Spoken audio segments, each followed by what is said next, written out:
Yana da kyau. A tattauna da muka ɗaya daga cikin shugabannin wannan kungiya na Kiru kamar haka.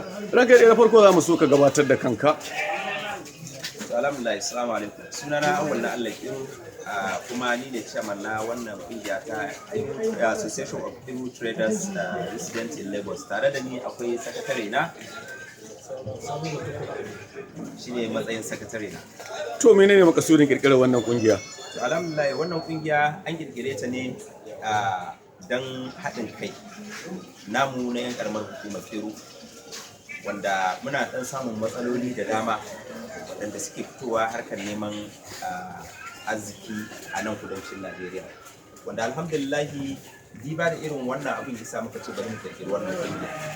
Idan ka diba a jihar Kano kaf, ko kuma in ce a arewacin Najeriya kaf, babu karamar hukumar da ake taso motoci irin karamar hukumar Kiru zuwa nan Lagos, wanda a rana irin ta yau Alhamis zaka samu kimanin mota 15 ta taso, Litinin zaka samu 18 zuwa 20. Saboda haka Allah da ikonsa da gudunmuwar waɗannan bayan Allah, akwai Ado wanda ake ce mai Ado Yahaya Barau, akwai su Oke, akwai su Musu Goga, wanda su ne suka fara assasa cewa bari a zo a yi haɗin kai na a haɗa wannan ƙungiya.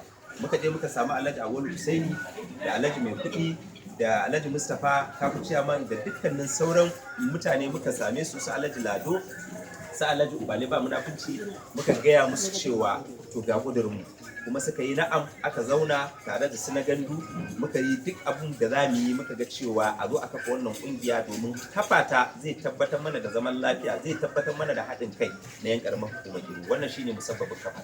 To wannan aikace wannan kungiya ta samu. To wannan kungiya aikin ta na farko wanda ta fara yi ba zan manta ba. Allah ya sauka mana da iftilagi na hadarin mota, wanda mota ɗaya daga ciki da ta taso kusan kimanin wata ɗaya da ya wuce, aka samu hadari akan hanya a Ilesha. Muka yi kokari, muka je muka ɗauki waɗanda Allah ya ta'ala ya karɓi rayuwarsu a wannan lokaci, muka koma da su har Kiru aka kai su, aka je aka yi musu jana'izar su, aka yi jana'izar su a can. Inda suke samu raunuka kuma muka ɗauko su, muka kawo su, muka biya kuɗin treatment ɗin su ma muka ɗauko su muka kawo su nan Lagos. Wannan shine aikin da wannan kungiya ta fara yi, wanda aikin ta kuma na biyu shine a cikin 'yan watanni biyu yanzu haka da ya gabata, har mun haɗa kuɗin da muka sai mota ta naira miliyan 4.500. To ita wannan kungiya ta shekara nawa? Wannan kungiya watanta biyar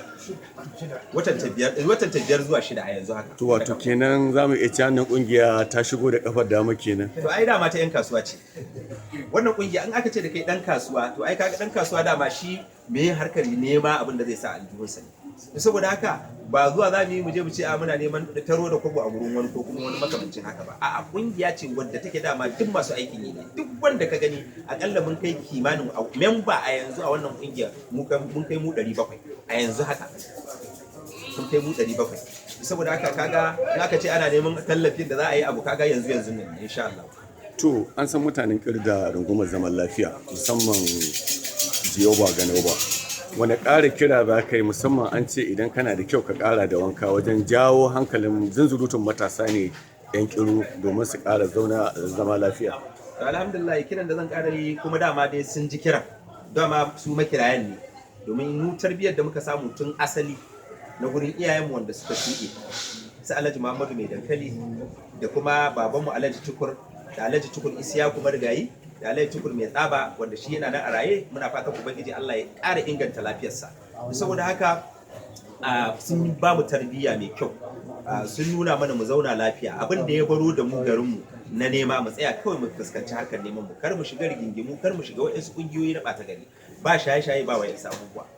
To muna godiya da